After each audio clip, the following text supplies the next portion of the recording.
Dean and Tyler Listle are registered investment advisor representatives. Investment advisory services offered through Brokers International Financial Services, LLC, member SIPC. Brokers International Financial Services, LLC, and Secure Retirement Solutions, LLC are not affiliated companies. It's time for Secure Retirement Solutions with your hosts, Dean and Tyler Listle, fully licensed retirement specialists from Secure Retirement Solutions in Green Bay.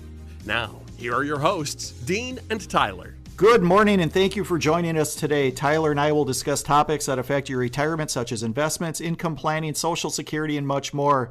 Good morning, Tyler. How are you? Good morning, Dean. I'm doing great. How about yourself? Good, thank you. Today we're going to talk about buying the dip.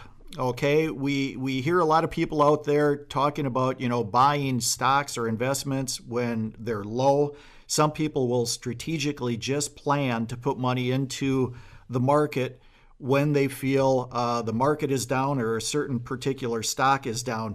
So we're going to talk about, two things to look at here, and we're also going to talk about whether it's good to focus a lot of energy and effort into buying the dip versus just dollar cost averaging.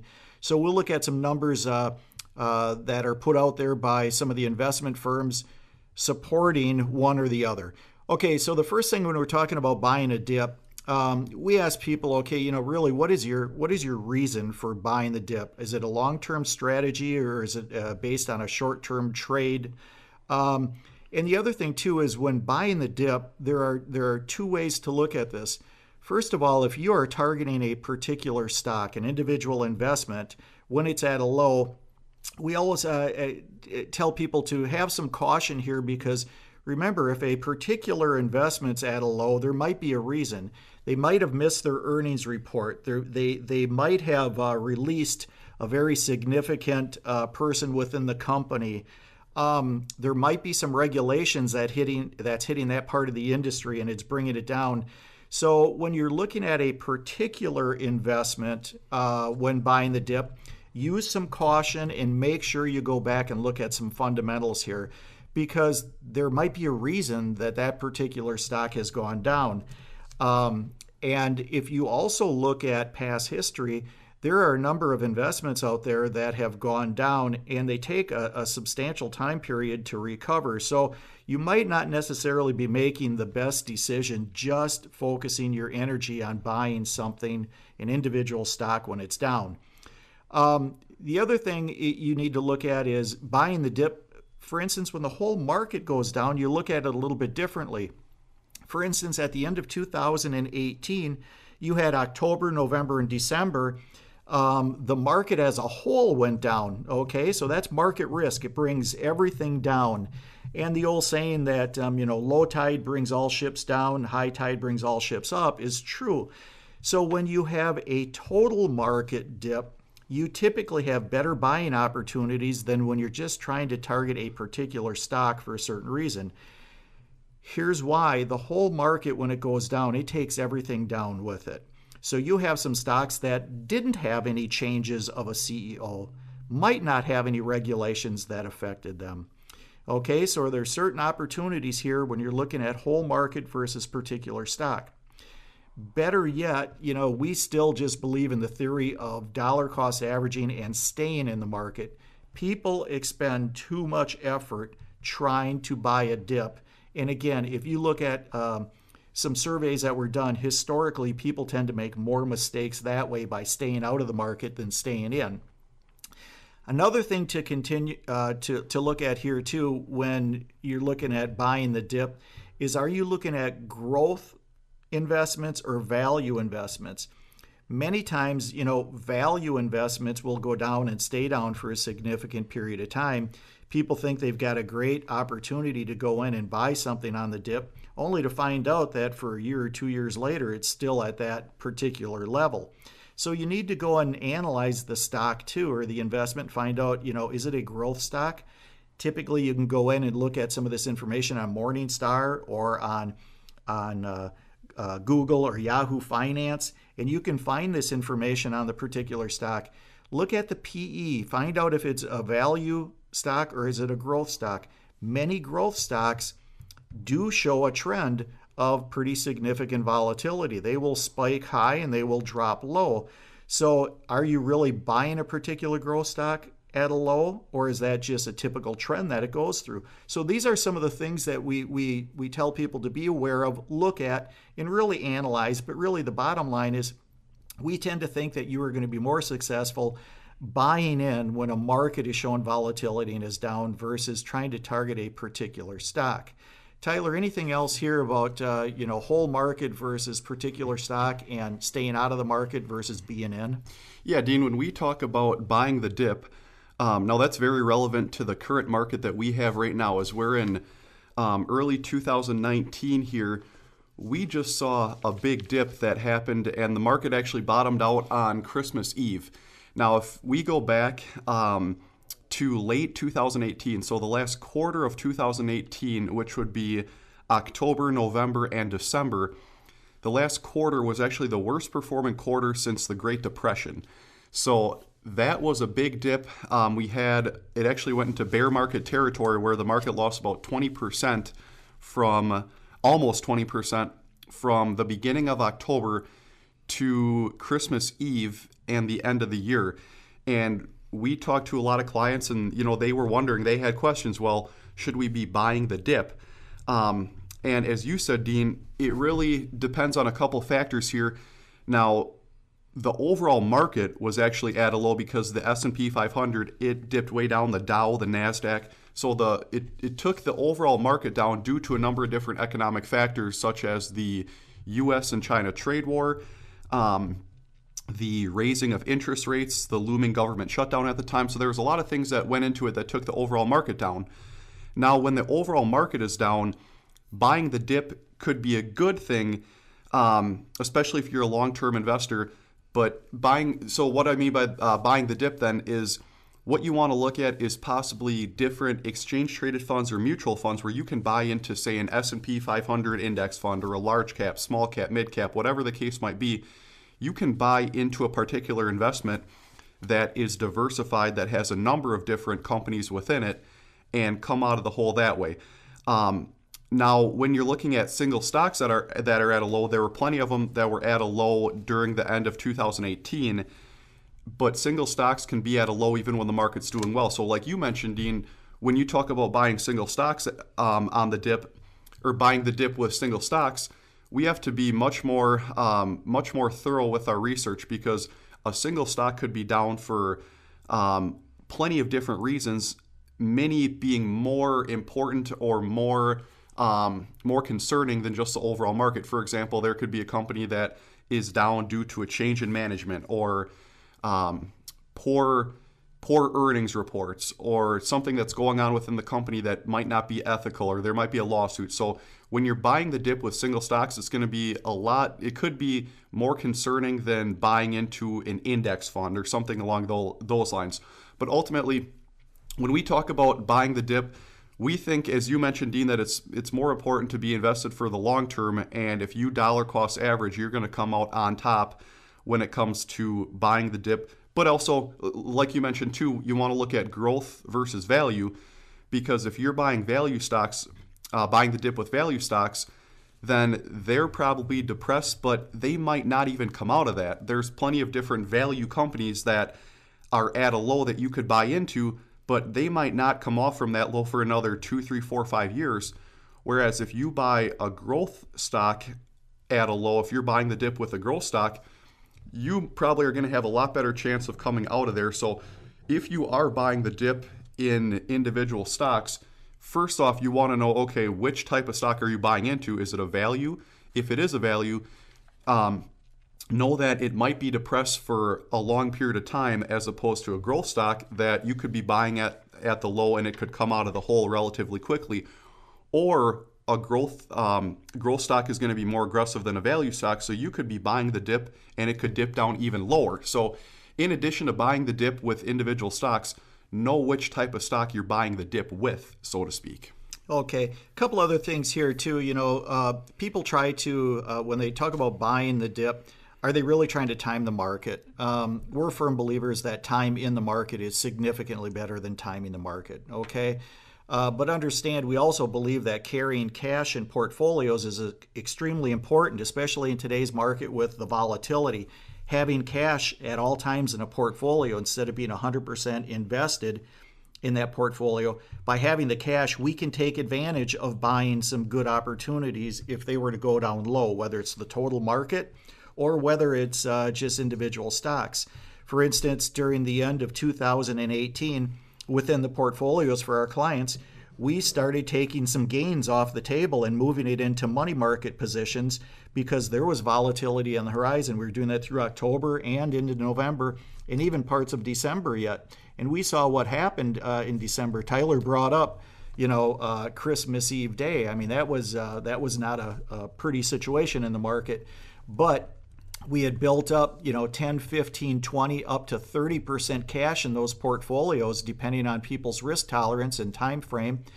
And then what we did is we started buying pretty consistently in January and into February. Why? Because a lot of the fears of the previous year were starting to subside. People were feeling a little bit more comfortable about a potential trade deal. They believed that the Federal Reserve became a little bit more dovish with some of their ideas and thoughts of interest rate increases in 2019. So again, it's good to hold some cash. There's the old saying, cash is king, and there's a good opportunity because you can buy. Something else too, when you're looking at potentially buying a single investment on the dip, you have to look at its sector and really scrutinize a sector. I think one of the biggest mistakes people make when they're trying to pick up value, they'll look at a particular company that has gone down in a sector that has gone down. Now, many times it's going to be very hard to see significant growth out of a stock that you buy low if the whole sector is low. That tells you that something is going on there. So be a bit cautious when you're looking at buying something in a weak sector, thinking that you are going to be contrary to that whole sector. So focus on good companies who might have a particular bad news that comes out. It could be a poor earning. And what you need to do is look at that particular bad news and say, okay, is this temporary or is this long term? If it's temporary, there's a great opportunity possibly for buying this at value or on the dip. So look at it. If it's something to do with regulations that could be long term, it's probably not a good decision to think that you're going to buy in a dip and get significant value out of this in the short term. So you need to find out the reason why it went down, why the bad news. Second thing to look at is, how is the company positioned for their stock to be low? Do they have the revenues and profit history to show that they are actually a very profitable company, a good position to weather the storm while their stock is low? If the stock goes down on a particular company and you're thinking of buying, but you look into it, again, go to Morningstar or something like that, research it a little bit, find out that part of the reason the stock went down is because the revenues continue to trend down. Maybe it's not a good decision to buy that particular stock at that particular time. The other thing you might want to look at is management. Has there been a change in management? Many times that is not a good decision. You might find management is jumping ship, so to speak. And if that's the case, there could be years of transition before the company gets back on its feet. So look and see if management has jumped ship. Okay, that is something that you really want to look at.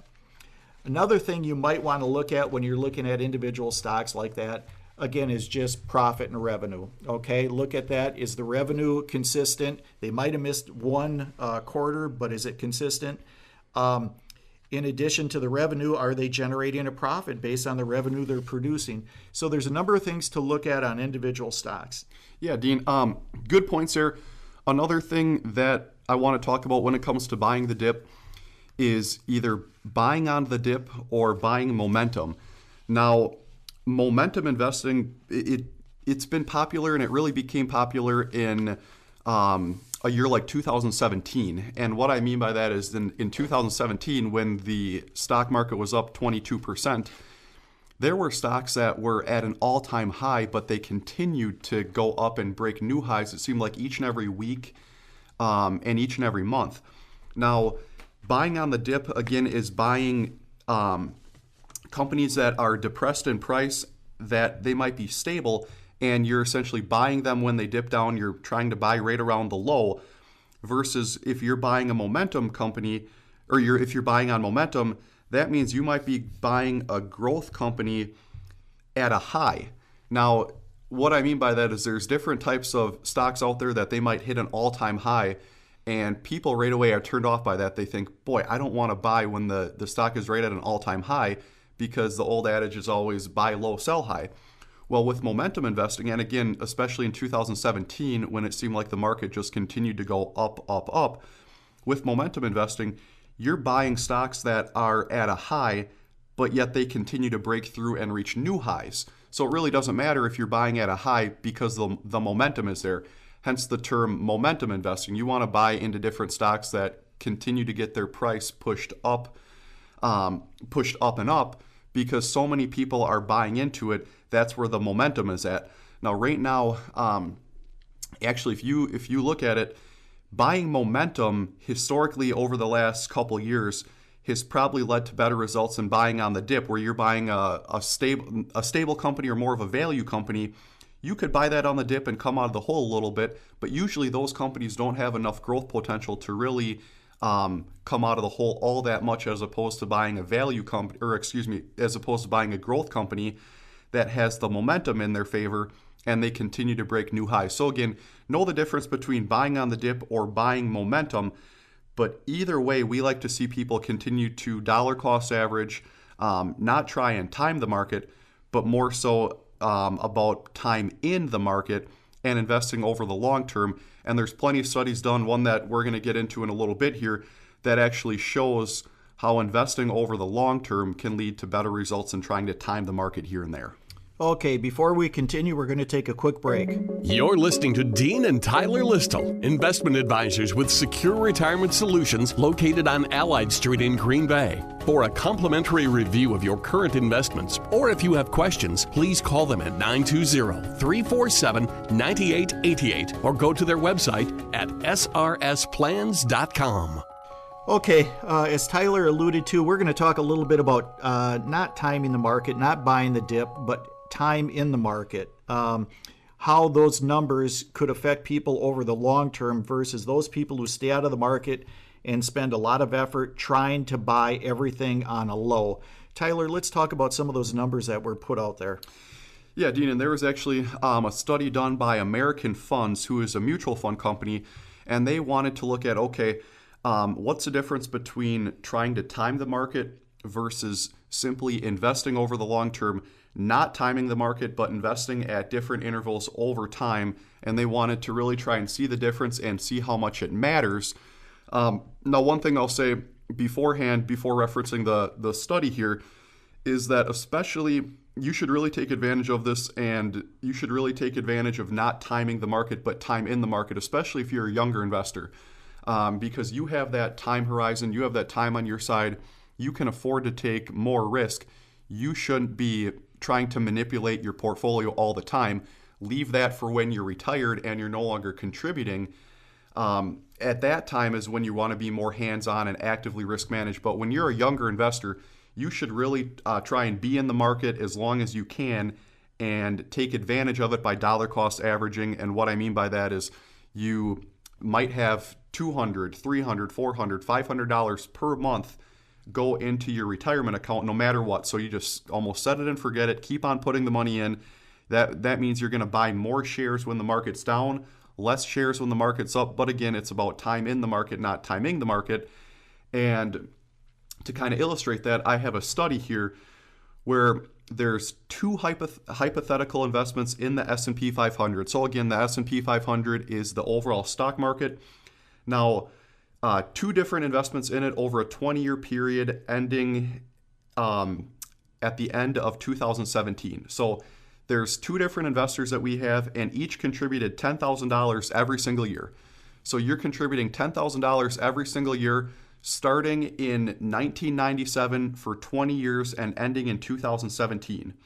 Now, one investor somehow managed to pick the very best day of each year. So on the market low of each and every year, they contributed their $10,000. Now, the average annual return on that would have been 9.95%. So just about 10% per year is what you would have made if you contributed to the S&P 500 each and every single year on the market low over the last 20 years. Now, the other investor wasn't so lucky and actually picked the worst day, the market high, each year. So if you go back 20 years from 1997 to 2017, and if you contribute your $10,000 each and every year on the market high, so even with the worst investment timing, your average annual return over that time period would have been 7.76%, so almost 8% per year. Now, at the end of 20 years, even if you bought in on the market high each and every year with your $10,000 investment, the cumulative amount that you would have put in, again, $10,000 each year over 20 years, would have been $200,000 that you would have put in, and your value would then be over $450,000 at the end of 10 years. So again, you still would have averaged almost an 8% rate of return per year, even if you bought in on the market high of each year over the last 20 years. So again, even selecting the worst day to invest each year, someone who does that over the last 20 years still would have came out ahead. So it's important to note that regular investing over the long term is what's going to be more critical to success as opposed to trying to time the market. And again, I see this oftentimes with a lot of our younger clients and a lot of our younger investors where they try and they want to time the market and want to try to buy in at the very low and sell off at the very high point. And again, especially when you're younger, you're at that point, you're trying to get too cute as opposed to just investing for the long term. And oftentimes it'll lead to paralysis by analysis. And then what I see is where people they get too concerned about it and they don't want to invest at all, which is completely counter to the whole point. Again, you want to invest over the long term. And with that study, even if you're investing on the very market high, on the worst day of the year, if you invest for the long term, it really shouldn't matter. Okay, a couple things. So we talked about, the whole market versus particular stocks that go up and down. We talked about staying in the market versus trying to time it too much. The other thing too is, so you do want to go out there and buy some stocks or some investments, exchange traded funds, maybe at a low.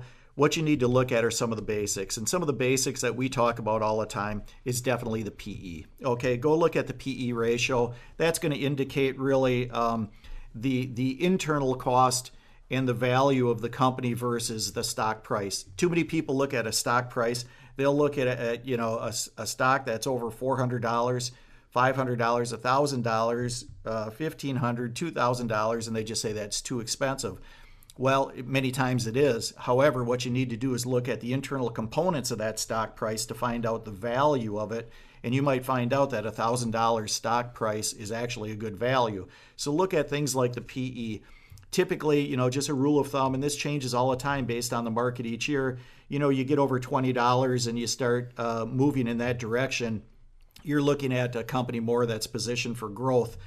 Very seldom will you have these growth companies giving a dividend. They reinvest their money all the time into new production and new technology and research and development. So basically, you're buying a stock that you hope just grows each and every year.